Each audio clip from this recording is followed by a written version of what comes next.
বসে কয়েকদিন যাবৎ চিন্তা ভাবনা করে এটা করেছেন। এর আগেও আমাদের একটা সম্বর্ধনা অনুষ্ঠান করেছিলেন আমাদের শ্রদ্ধেয় ভরতদা এবং আরও অনেক বিশিষ্ট লোক।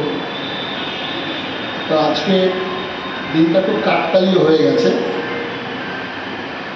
যে আজকে স্নান যাত্রা, প্রভু জগন্নাথ দেবের স্নান যাত্রা, খুব পবিত্র দিন, পূর্ণ দিন। সমস্ত পৃথিবী যেখানে যেখানে সনাতন হিন্দু ধর্মের মানুষ আছেন এই দিনটিকে খুব শ্রদ্ধা সহকারে পালন করছে। ভারত সরকার ইতিমধ্যে ঘোষণা দিয়েছেন। এটা প্রথমে ছিল ধর্ম এবং আধ্যাত্মিকতার জন্য। ধর্ম কথাটা খুব চিন্তা ভাবনা করেই বাদ দিয়ে আধ্যাত্মিকতা করেছেন। যে ভারতবর্ষ এতদিন যে বহু পদ্মশ্রী পেয়েছেন, এই প্রথম ভারত সরকার এই সম্মানে ভূষিত করেছেন একজন সন্ন্যাসী।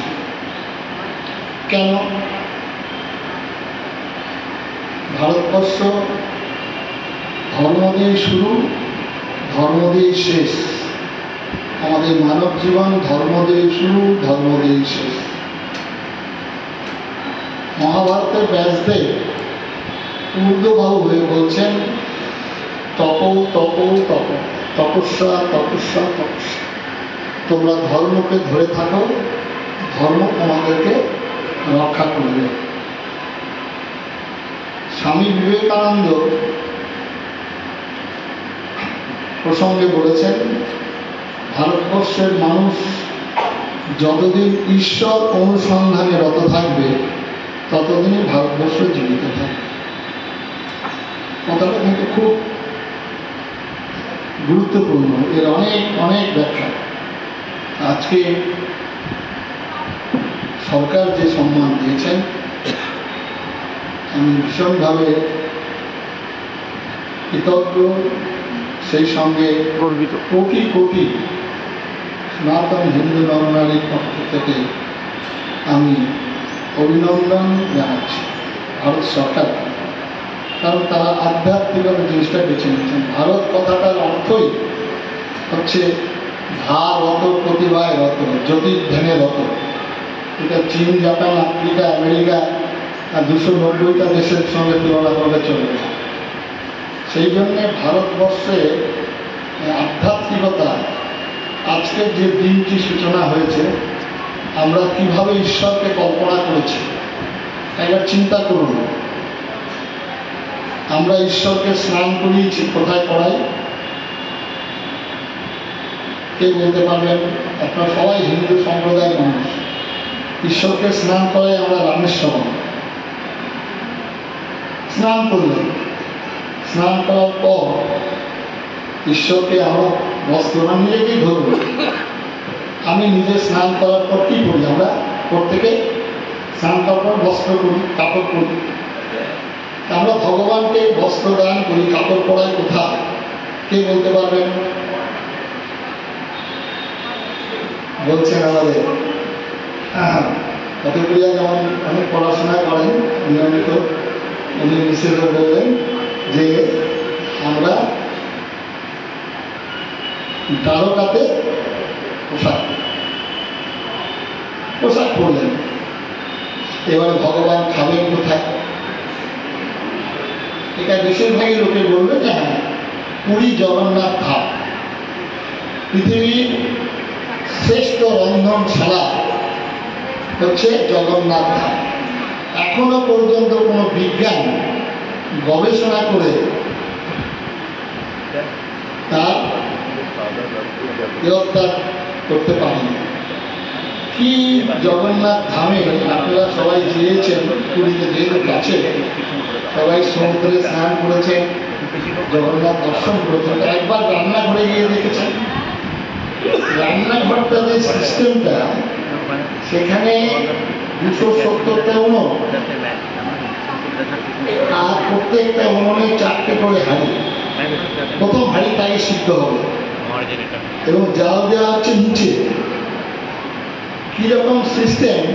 যারা আজকে আমাদের সনাতন ধর্মের সমালোচনা করেন, যারা বলেন হসপিটাল করে কি লাভ, রাম মন্দির করে, হসপিটাল হচ্ছে রাম মন্দির করে কি লাভ, এই মন্দির বানিয়ে কি লাভ। এই কোটি কোটি মানুষ যুক্ত আছে এই জগন্নাথ ধামের সঙ্গে। এই যে হাঁড়িগুলো দৈনিক নতুন হাঁড়ি চাই, এই হাঁড়িটা ধুয়ে আবার কালকে চাপাবো তা হবে না। তাহলে কত হাজার মানুষ খালি হাঁড়ি তৈরি করছে, কতগুলো গ্রাম এবার কল্পনা করতে পারবেন। 51 মণ চালের ভোগ হবে, তাহলে কত ধান চাষ হচ্ছে জমিতে, গাড়ি গাড়ি নারীদের। এবার জগন্নাথ দাস সেখানে খেলেন, প্রসাদ দিলেন, এইবারে তারপরে তাকে বিশ্রামে নিয়ে যায়। মানে হিন্দুর চিন্তাধারা কল্পনাটা বলুন আছে, সেখানে বিশ্রাম করবেন কোথায়? ভগবান বদ্রী নারায়ণ। এই যে স্নান যাত্রা, আমরা ঈশ্বরকে বলেছি তমেব মাতা চ পিতা, তমেব বন্ধুশ্চ সখা, তমেব বিদ্যা দ্রবিণম, তমেব সর্বম মম দেব দেব। আমরা ঈশ্বরকে মাতা, পিতা, বন্ধু, সখা সমস্ত দ্রব্যের মধ্যে দর্শন করছি। এই চিন্তাধারা নিয়ে ভগবানকে আমরা স্নান করাচ্ছি। স্নানের কি কল্পনা করতে পারবেন না, সেখানে সোনার কলসিতে করে জল দিয়ে ঢালা হচ্ছে। ভগবানকে এত স্নান করিয়েছেন, ভগবানের এবারে জ্বর হয়ে গেল, ভগবানের অসুস্থ হয়ে গেলেন। এটা এমনি মুখে বললাম, ভেসে দিলাম, তা হবে না, জ্বর হয়ে গেল। এইবারে ভগবানকে কম্বল চাপা দিয়ে রাখা হচ্ছে। আগেকার দিনে জ্বর হলে আমাদের কম্বল চাপা দিয়ে, কম্বল চাপাতে রাখছে। এই সময় ভগবানকে আর ভোগ চলবে না। পাচন মানে কবিরাজি, ওই বাসক পাতা, তুলসী পাতা, শিউলি পাতা, তার জল এবং ফুটিয়ে রস এবং তার সঙ্গে মধু, আদা রস দিয়ে খাওয়ানো। 15 দিন যাবত অসুস্থ করে। এটা কল্পনা নয়, এটা ভগবানকে নিয়ে হৃদয়ে ধারণ করেছেন। তাই তো আমরা জগন্নাথ বলেছি, জগৎব্যাপী। তার জন্য একমাত্র ভারতবর্ষের মানুষ আমরা বলতে পেরেছি ভাই এবং বোন। বিবেকানন্দ বলেছেন sisters and brothers of the world. বসুধৈব কুটুম্বকম সর্বেষাং মঙ্গলাং ভূয়াৎ।